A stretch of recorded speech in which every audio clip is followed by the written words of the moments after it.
Moving on from there, small-scale miners are asking governments to include them in the fight against Galamsey. Leadership of the Small-Scale Miners Association have offered their expertise in the sector to the Operation Vanguard task force, which is currently stationed in selected regions in the country.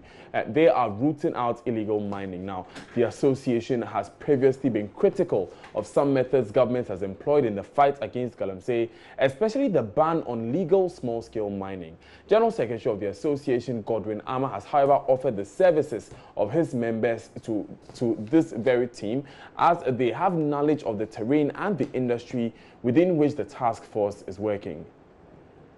Proposal we gave to government before this whole fight was, we gave him 3 main points. First, let's start with the river bodies, because that's the priority area to save our rivers. Second, we look at the forest reserve. And then thirdly, we sanitize those who are operating even with licenses and they are not doing its work through education, and then also empowering the association to do a lot of monitoring. But everything was boxed together. And it's really, once you lump all you want to fight it without breaking it into various components to handle, then we'll be having a lot of difficulties. So that is what we are going to do now. Why are you interested in joining Operation Vanguard? Our absence now is giving them that leeway to be working. Vanguard notes that Vanguard is not working in the night. They are always working during the daytime because of security reasons. And also there are remote areas that these guys are operating that the terrain is well known by the small-scale miners, because once it's operating in there, you'll be able to notice any dredger or illegal miner around compared to Vanguard. And you should also know that Vanguard, they rotate the military men, I think, every month. So once you're able to, acquaint yourself with the environment, to know the terrain, before you see 1 month is up, you need to be rotated and all this stuff. So it's also some of the disadvantages. Lands and Natural Resources Minister John Peter Amewu agreed the licensed small-scale miners' knowledge of the terrain will significantly help in the Galamsey fight. Some people have license at operating at point A, but they are operating somewhere in point B or point C, because there was nobody in place to check them. And so this time we have to restructure and make sure that, you are designated to work at where you are supposed to work. This group of people, they know the areas. And that is why we're having this meeting, and that's why they came here themselves. And so whilst they are not working, the illicit work, ones that the fight is on, they are rather working, because they cannot, where they are hiding, they cannot easily be identified. Most of the people on the river bodies now, they are moving upstreams, and these are the guys who knows where they are moving up to. So when they come in, they should be able to help us address, the river problems. Members of the association are expected to present a budget covering their participation in the Galamsey war to the ministry in the coming days. Now, the association has also called for the appointment of Lands Minister John Peter Amewu as the head of the interministerial team against Galamsey. The team is currently headed by Minister of Environment, Science, Technology and Innovation, Professor Kwabna Frimpong Boateng. Operations Director of the association, Emmanuel Yunchi Entry, has joined us on the line to tell us why they want this change, among others. Mr. Entry, thanks for your time. Why have you decided to join the team now, at this time? It's not a matter of we deciding to join the team now. You will recall that when the government initiated this whole process and decided to ban all form of small-scale mining activities and then also root out illegal mining, the association took upon itself deploying our task force across the country on almost all the major river bodies that have been polluted by these illegal activities. And through that period, so the time that Vanguard was launched, we had destroyed over 3,542 projects and then arrested over 200 illegal miners and handed them over to the police. In fact, some of the cases are still in court as we speak.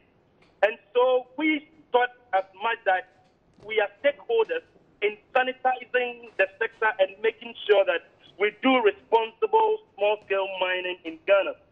But then after the launch of Operation Vanguard, we were not called to partake in the whole process. So we went to Honorable Professor Frempong Boateng, asking the reason why the association has been sidelined and also offered our support. But then the good old prof said that it is important for us to stay away, since we have now Vanguard, which is a national task force, and to quote his words, he said because of security implications, that our task force should stay out. And so we stayed out. And then, recently we realized that otherwise the river bodies that have started changing, and even Ghana Water even witnessed that and even told us that the river, the situation of the river stability has started changing and all that. Now it's a feel that it is even getting worse. The pollution is getting worse. And I believe that's the reason why the sector minister just said recently that it looks as if the work has been, 15% of the work is done now. Meanwhile, this same minister said at Human when he was launching the FMIP that 80% of the work is done by the association. Okay. It's in line with this that we met the minister and he asked us the reason why we left, that we told him that this is what happened, that the chairman of the task force asked us to leave the field because of security implications. Right. So we didn't leave on our own evolution, and hence our call to be called back and support government to fight against illegal mining. So, Mr. Yenchi, from what you're telling us, you were carrying out work on your own, seizing excavators and arresting persons involved in Galamsey. How do you envision your role will be in this new role that you will be playing in supporting the team? Basically, what we will be doing is we will be providing the role of pathfinder. We will be leading the team, especially those on the river bodies. It will interest you to know that our association tentacles is all over the mining communities across Ghana. And we have our members all over and then our executives all over. The association is structured that we are able to get to the grassroots as fast as possible, and we have members placed in the various communities. So it is very easy for us to monitor on the stretch of the river bodies that have been polluted and where the mining, illegal mining activities is going on. And so if we are involved, we will play the role of pathfinders and at the same time sustain the fight. Vanguard will go there, conduct their operations, they will leave and move to another point, and these illegal operators will come back again.